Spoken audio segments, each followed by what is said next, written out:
Welcome to வெற்றிவாக YouTube channel. நான் உங்கள் சுல்ஃபிகர். தமிழக வெற்றி கழகம் சார்பில் இன்றைய தினம் சென்னையில் ஒரு பிரம்மாண்டமான சிறப்பான ஒரு கண்டன ஆர்ப்பாட்டம் தளபதி தலைமையில் நடந்து முடிந்திருக்கிறது. இந்த போராட்டம் எதற்காகன்னு உங்களுக்கு எல்லாருக்குமே நல்லா தெரியும்.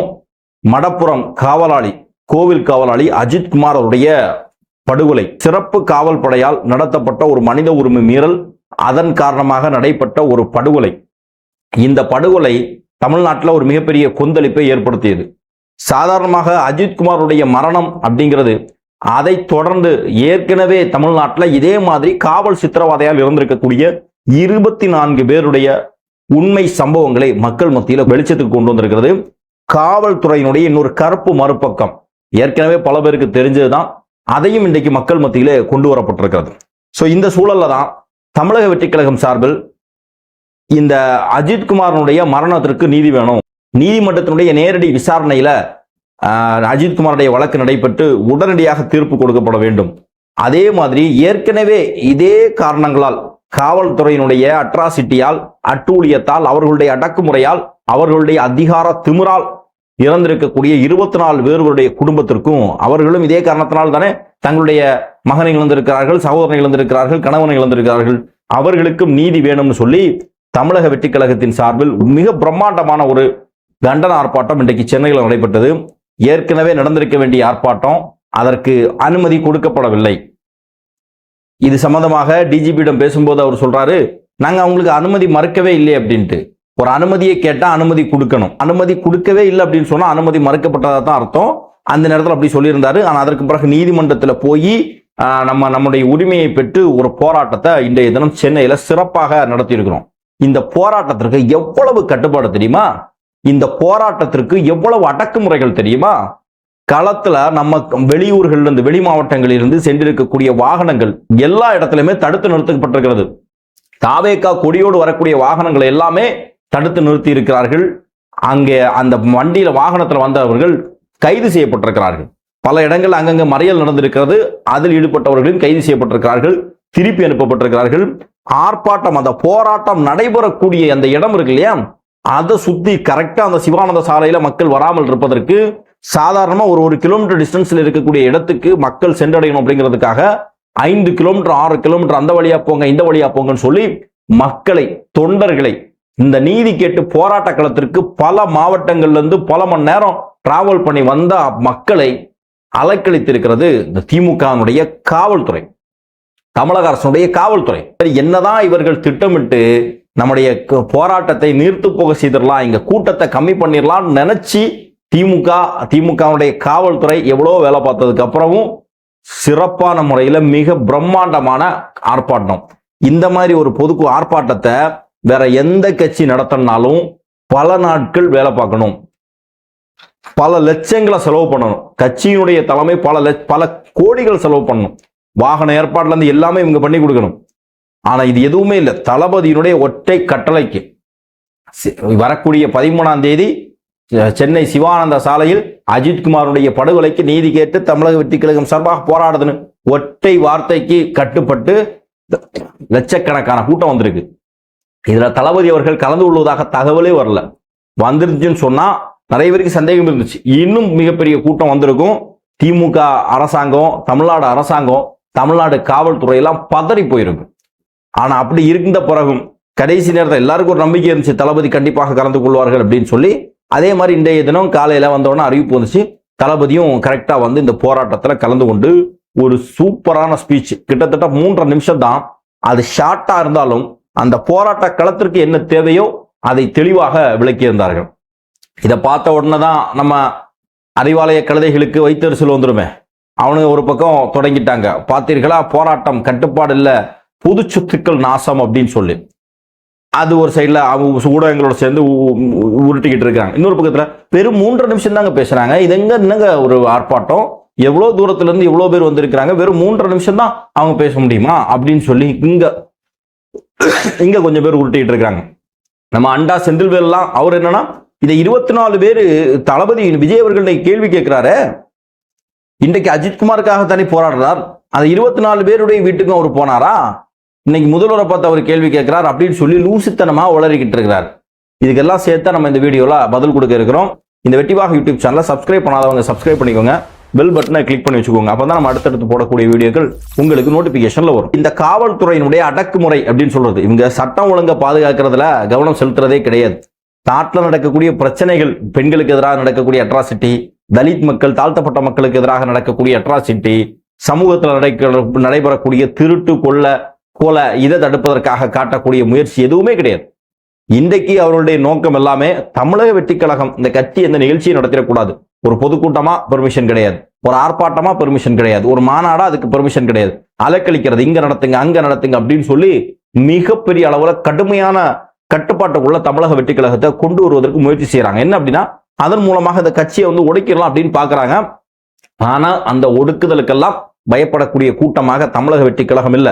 இன்றைக்கு மிகப்பெரிய சாதனையை தான் தமிழக வெற்றிக் கழகம் செஞ்சிருக்கு. ஏன்னா இவ்வளவு பெரிய அடக்குமுறைகளை தாண்டியும் ஒரு பெரும் கூட்டம் சென்னையினுடைய மத்தியில போய் கூடி தன்னுடைய கண்டனத்தை பதிவு செய்திருக்கிறார்கள் சொன்னா உண்மையிலே மிகப்பெரிய சாதனை.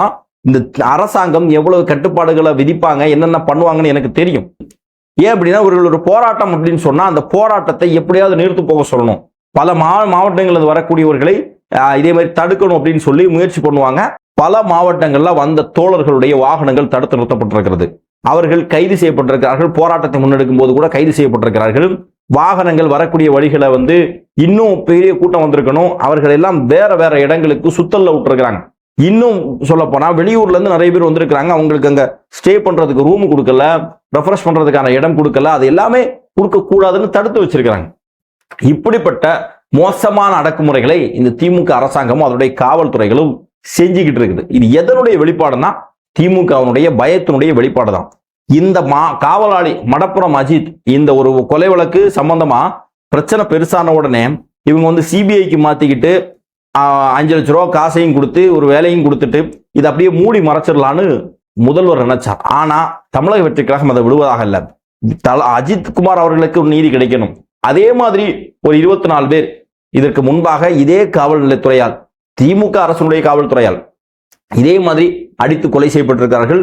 அவர்களுடைய குடும்பங்கள் நடுத்தருள் நீக்கி அவர்களுக்கும் நீதியை கொடுக்கணும், அவது சம்பந்தமான வெள்ளை அறிக்கையும் அரசு கொடுக்கணும் அப்படின்னு சொல்லி ஒரு போராட்டத்தை முன்னெடுத்தார்கள். இது பெரிய எரிச்சலை கிளப்புது. ஏன்னா என்னடா நம்ம சாதாரணமா நமக்கு ஒரு பெரிய எதிர்க்கட்சி தமிழ்நாட்டில் இல்ல, எடப்பாடி பழனிசாமி தானே பிஜேபி கூட்டணியில் இருக்கிறாங்க, அதனால பிஜேபி கூட்டணி, பிஜேபி சங்கி, டெல்லி அரசு இப்படின்னு சொல்லி அந்த பாஜக மீது இருக்கக்கூடிய ஆன்டி இன்கம்பன்சியை பயன்படுத்தி இந்த சிறுபான்மை சமூகத்தினுடைய வாக்குகளையும் தமிழ்நாட்டில் பொதுவாக இயல்பாக இருக்கக்கூடிய பிஜேபி எதிர்ப்பு மனநிலையும் பயன்படுத்தி ஆட்சி அதிகாரத்துக்கு வந்துடலாம் நினைக்கக்கூடிய நேரத்தில் ஒரு தைரியமா, ஒரு திறமையா, மக்கள் ஆதரவோடு ஒரு தலைவன் தன்னை எதிர்க்க வந்ததை திமுகவால நிச்சயமாக அவங்க எதிர்பார்க்கவே இல்லை.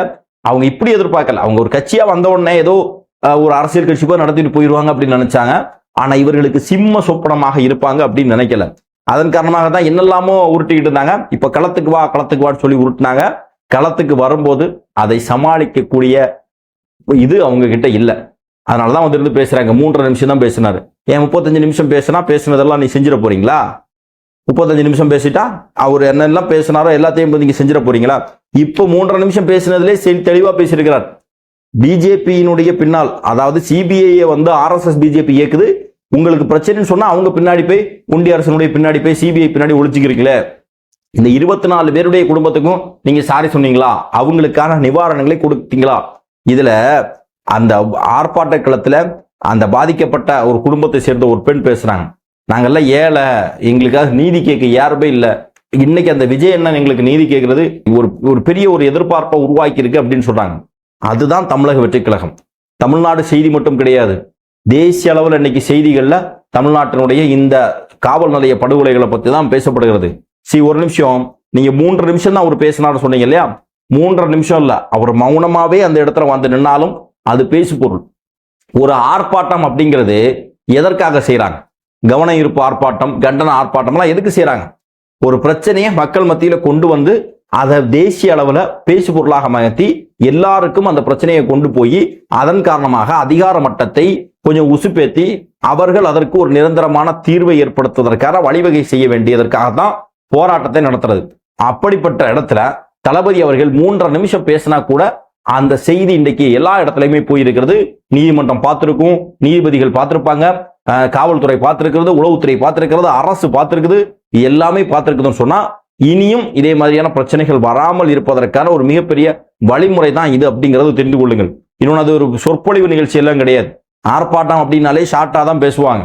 அது இன்னொன்று, மிகப்பெரிய வெயில், மக்கள் பல இடங்கள்ல இருந்து பல ஊர்கள்ல இருந்து வந்து நின்று அந்த வெயில்ல நின்று மயங்கி அவங்களுக்கு தண்ணி கிடைக்காம இந்த மாதிரியான சூழல் இருக்கும்போது அங்க நின்று அவன் எவன் செத்தா என்ன அப்படின்னு சொல்லிட்டு வைகோ மாதிரி நின்று சொற்பொழிவெல்லாம் ஆட்டிட்டு இருக்க முடியாது. அதுல கரெக்டா அவர் சொல்ல வந்த விஷயத்த தெளிவா நெத்தி பொட்டுல அடிச்சது மாதிரி தெளிவா பேசியிருக்கிறாரு. இது இன்னைக்கு உங்களுக்கு மிகப்பெரிய கோபத்தை ஏற்படுத்தியிருக்க. இதுல நம்ம அண்டா செந்திலெல்லாம் அவர் சொல்றாரு, இது எடப்பாடி பழனிசாமி ஆட்சியில நடந்ததுக்கு போராடினாரா அப்படின்ட்டு. எடப்பாடி பழனிசாமி ஆட்சியில நடந்ததுக்கு அவர்களை போய் சந்தித்திருந்தார், கண்டனத்தை பதிவு செய்திருந்தார். இன்னைக்கு நடப்பது திமுக ஆட்சி. திமுக ஆட்சியில திமுக ஆட்சியில் நடந்திருக்கக்கூடிய படுகொலைகள் 24. இனி எடப்பாடி ஆட்சின்னு சொன்னா இன்னும் கூடுதலாக இருக்கும், அதுல மாற்று கருத்து கிடையாது. இன்னைக்கு யாரை எதிர்த்து போராட்டம் நடத்துறோம்? திமுக அரசாங்கத்தை எதிர்த்து போராட்டம் நடத்துறோம். திமுக ஒரு கண்ணில் சுண்ணாம்பு, இன்னொரு கண்ணில் பாலுமா இருக்குது. ஒருத்தருக்கு ஒரு குடும்பத்துக்கு நிவாரணம் கொடுக்கிறாரு, மற்ற 23 குடும்பத்தை நிவாரணம் கொடுக்காம புறக்கணிக்கிறார். அதுக்கு நீதி கேட்டு போராடும் போது அதைத்தான் மென்ஷன் பண்ண முடியும். ஒண்ணு. இன்னொன்னு, இது நீட்ல இறந்த அனிதா வீட்டுக்கு போனாரு, பாக்கி எல்லாரும் வீட்டுக்கும் போனாங்கன்னு சொல்றீங்களே, இவரு போனாரா? முதல்ல முதலமைச்சர் அவருக்கு கடமைப்பட்டது. எங்கேயாவது தன்னுடைய ஆட்சி அதிகாரத்திற்கு கீழ் இருக்கக்கூடிய ஏதோ ஒரு போலீஸ் ஸ்டேஷன்ல ஏதோ ஒரு நபருக்கு ஏதோ ஒரு சூழல் ஏற்பட்டாலும் இதே மாதிரி அநியாயம் நடந்தா அது முதல்வருக்கு பார்வைக்கு வரணும். அந்த பார்வைக்கு வரல அப்படின்னு சொன்னா அவர் என்ன முதல்வர்? மற்றவர்களுக்கு வர்றது ரெண்டாவது விஷயம். உளவுத்துறையை நேரடியாக ரிப்போர்ட் முதல்வருக்கு கொடுப்பாங்க. அப்படி இருக்கும்போது அதை கண்டும் காணாமல் இருந்தது முதல்வர் தானே, அதைத்தான் நீங்க வெளிப்படுத்தணும். அப்போ அதை பார்த்து பொறுக்க முடியல. இன்னைக்கு ஒட்டுமொத்த கூட்டமும் இன்னைக்கு பொது ஆர்ப்பாட்டத்தில் கலந்து கொண்ட மக்களை தாண்டி மற்றவர்களுக்கு ஒரு மிகப்பெரிய நம்பிக்கை இன்றைக்கு பிறந்திருக்கிறது. நிச்சயமாக தமிழக வெற்றி கழகம் ஒரு சீரான, சிறப்பான, நேரான பாதையை நோக்கி போய்கொண்டிருக்கிறது. இது நிச்சயம் தமிழ்நாட்டு மக்களுக்கு அவர்களுடைய நம்பிக்கையை நிச்சயமாக காப்பாற்றும்.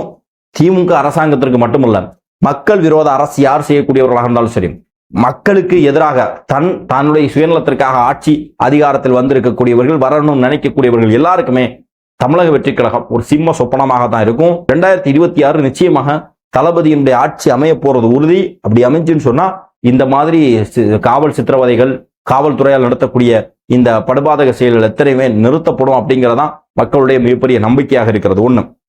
இன்னொரு விஷயம், களத்துக்கு வான்னு சொன்னாங்க இல்லையா, களத்துக்கு வந்தாச்சு. இப்போ இவ்வளவு அடக்குமுறைகள், இனி அடுத்தது மாநாடு, அடுத்தடுத்த நிகழ்ச்சிகள் இருக்குது.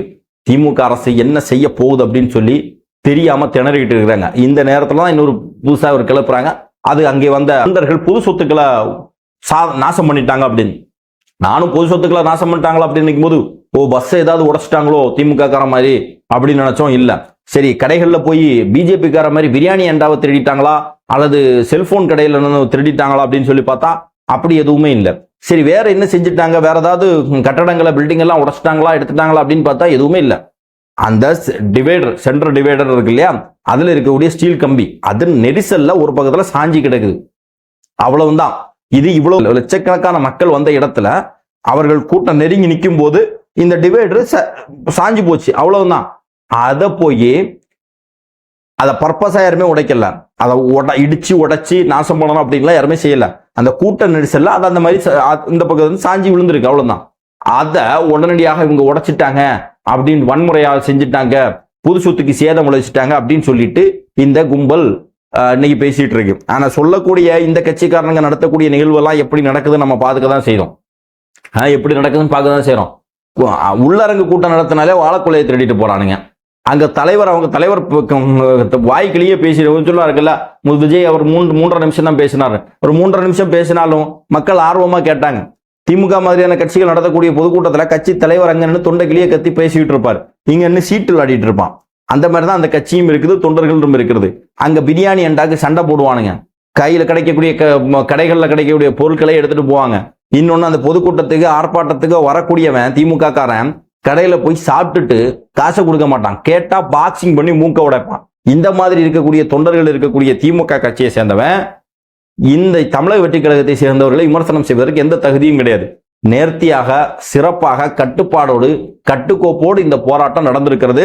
இந்த ஒரு பெரும் கூட்டத்தினால ஒரு பக்கத்துல இருந்த அந்த டிவைடர், அந்த இது ஒரு பக்கத்துல சாஞ்சிருக்கு, அவ்வளவுதான். அதை ஒன்றும் பெருசா ஒன்றும் அங்க அட்டூழியம் எல்லாம் செய்யல.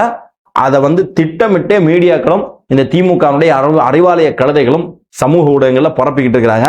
நீங்க என்ன பரப்பினாலும் சரி, மக்கள் முடிவெடுத்து விட்டார்கள். 2026 யாருக்கான களம் அப்படிங்கிறது தெரிய போகிறது. அன்பான சகோதரர்களே, இந்த போராட்டத்துல என்னால வர முடியல, ஃபேமிலி ஃபங்க்ஷன் ஒன்று ஏற்கனவே திட்டமிட்டது, அதனால வர முடியல.